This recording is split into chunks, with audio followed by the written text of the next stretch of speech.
గత బీఆర్ఎస్ సర్కార్ హయాంలో జరిగిన గొర్రెల స్కామ్ కేసులో ఏసీబీ విచారణ వేగవంతం చేసింది.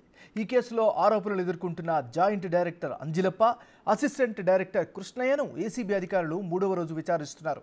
గొర్రెల స్కామ్కు సంబంధించి 2 స్టేట్మెంట్స్ రికార్డు చేస్తున్నారు. సోదాల్లో పట్టుబడ్డ అంజిలప్ప ఆస్తులపై వివరాలు ఆరా తీస్తున్నారు. కాంట్రాక్టర్ నుంచి పెద్ద మొత్తంలో అంజిలప్ప, కృష్ణయ్య ముడుపులు తీసుకున్నట్లుగా ఏసీబీ అధికారులు గుర్తించారు. అంతేకాదు రైతులకు కాకుండా కాంట్రాక్టర్ కంపెనీ ఉద్యోగుల ఖాతాలోకి అంజిలప్ప నగదు బదిలీ చేసినట్లుగా ఏసీబీ అధికారులు గుర్తించారు. ఇక అంజిలప్ప స్టేట్మెంట్ ఆధారంగా పశుసంవర్ధక శాఖలోని మరికొంతమంది అధికారులకు నోటీసులు ఇచ్చి విచారించనున్నట్లు తెలుస్తోంది.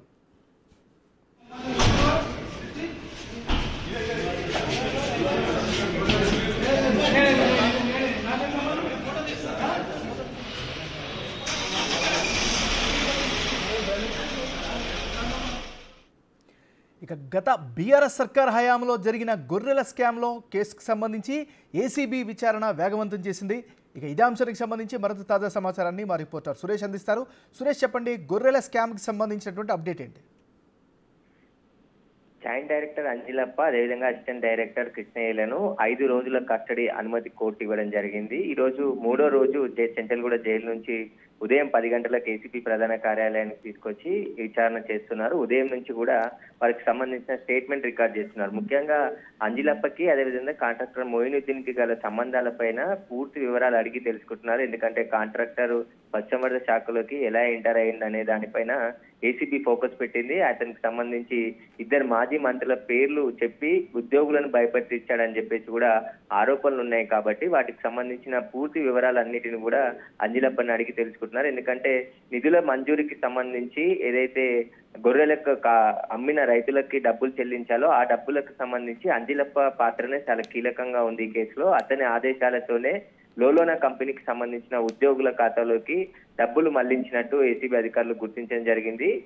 ఆ డబ్బులు ఎందుకు మళ్లించాల్సి వచ్చింది, దానివల్ల వీళ్ళు ఎంత లాభం పొందారనే దానిపైన దర్యాప్తు చేస్తున్నారు. ఇక అంజిలప్పకు సంబంధించిన ఆస్తులపైన కూడా ఆరా తీస్తున్నారు. భారీగా ఆస్తులు కూడబెట్టాడు, ఆయన ఆదాయానికి మించిన ఆస్తులు సంపాదించినట్టు ఏసీబీ సోదాల్లో బయటపడింది. ఏకంగా ఆయనకు సంబంధించిన కొన్ని లాకర్లు, 3 లాకర్లను తెచ్చల్లో ఓపెన్ చేశారు. అక్కడ భారీగా నగదు, బంగారంతో పాటు ఆయన నివాసంలో కూడా 9 లక్షల రూపాయల క్యాష్ తో పాటు 1/2 కేజీ బంగారాన్ని స్వాధీనం చేసుకున్నారు ఏసీబీ అధికారులు. ఇక కృష్ణయ్యకు సంబంధించి ఈయన అసిస్టెంట్ డైరెక్టర్ గా ఉన్నాడు. ఇతను కూడా ఈ గొర్రెల స్కామ్ లో చాలా అవినీతికి పాల్పడ్డట్టు ఆరోపణలు ఉన్నాయి. కాబట్టి అతన్ని కూడా అరెస్ట్ చేశారు. మొత్తం 6గురిని అరెస్ట్ చేసి రిమాండ్ కి తరలించారు. అందులో ఇప్పుడు 2ని కస్టడీకి తీసుకొని విచారిస్తున్నారు.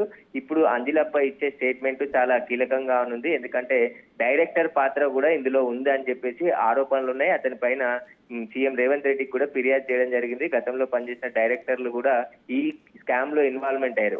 బయటపడ్డది ఒకటే కేసు, కానీ మొత్తం 4 లక్షల యూనిట్లని రైతులకు లబ్ధిదారులకు పంచారని చెప్తున్నారు. కానీ 4 లక్షల యూనిట్ లో ఎంత స్కామ్ జరిగిందో దాన్ని అంతా కూడా బయటికి తీయాలని చెప్పేసి ఫిర్యాదులు అందడంతో సీఎం సమీక్ష నిర్వహించి దీనికి సంబంధించి విజిలెన్స్ విచారణ జరిపించాలని చెప్పేసి ఆదేశాలు ఇవ్వడం జరిగింది. ఒకవైపు విజిలెన్స్ అధికారులు కూడా పశుసంవర్ధక శాఖకు సంబంధించి పూర్తి జిల్లా స్థాయిలో ఉన్న అధికారులతో పాటు ఇక్కడ హైదరాబాద్ లో ఉన్న ప్రధాన కార్యాలయంలో ఉన్న అధికారుల పాత్ర పైన కూడా విచారిస్తున్నారు. ఆ ఫైల్స్ ని కూడా ఇప్పటికే స్వాధీనం చేసుకొని ఎప్పుడు ఏ నిధులు విడుదలయ్యాయి, ఎక్కడెక్కడ బిల్లులు శాంక్షన్ అయ్యాయి, వాటికి సంబంధించి పూర్తి ఎవిడెన్స్ కలెక్ట్ చేసి ఏసీబీకి ప్రాథమిక రిపోర్ట్ ఇవ్వనున్నారు విజిలెన్స్ అధికారులు. దాన్ని బట్టి ఏసీబీ కూడా పశుసంవర్ధక శాఖకు సంబంధించి పూర్తి విచారణ చేసి ఎంతమంది అధికారులు అవినీతికి పాల్పడ్డారు, ఎన్ని ఆస్తులు సంపాదించారు, వాటికి సంబంధించిన సమగ్రంగా దర్యాప్తు చేసి ప్రభుత్వానికి కూడా ఒక రిపోర్ట్ అందించనుంది.